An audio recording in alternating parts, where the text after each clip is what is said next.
We discover caffeine. Could we humans be in the same boat as those bees? Have we too been drugged by caffeinated plants to act against our interest in the process? With apples and tulips, we could see the benefits to both sides of the partnership. Is our partnership with tea and coffee just as equal? One way to answer this is to look at the history of coffee and humans. That might allow us to judge how caffeine-producing plants have changed our behavior. We can start with tea, since humans started using that first. It has been used as a medicine in China since at least 1000 BC. One of the earliest uses of tea was by Buddhist monks who sipped tea to stay awake during long meditation sessions. By AD 900, tea had become a popular beverage in China. Coffee is believed to have been discovered in Ethiopia around AD 850. That is one of a handful of places where the shrubby tree grows wild. The story goes that a goat herd named Caldi noticed how his herd would behave strangely and remain awake all night after eating the red berries of the coffea plant. Caldi told this to the abbot of a local monastery. The monk made a drink with the berries and so became the first person to get a coffee buzz. At least, that's the legend.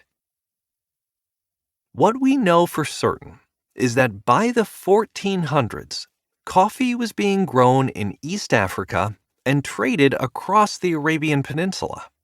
At first, the new drink was used mainly as an aid to concentration. Like the Buddhists of China, Sufi Muslims in Yemen used caffeine to keep them from dozing off during long religious practices. Within a century, coffee houses had sprung up in cities across the Arab world. In 1570, there were more than 600 of them in Constantinople alone. The shops spread north and west through the Ottoman Empire, which ruled the Middle East, North Africa, and parts of Eastern Europe. These coffee houses were centers of news and gossip. People gathered in them to play games, listen to music, and discuss the matters of the day. The conversations often turned to politics, and sometimes, when too many dangerous ideas were being discussed, the government or religious leaders shut the places down. But any ban on coffee and coffee houses never lasted very long. Caffeine had already captured too many human minds.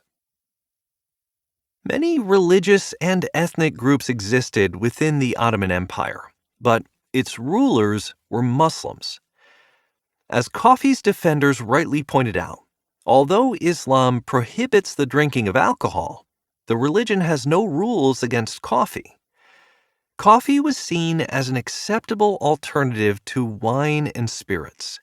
It became known by the Turkish word kahve, which loosely translated means wine of Arabia. When the drink arrived in Europe, kahve became coffee.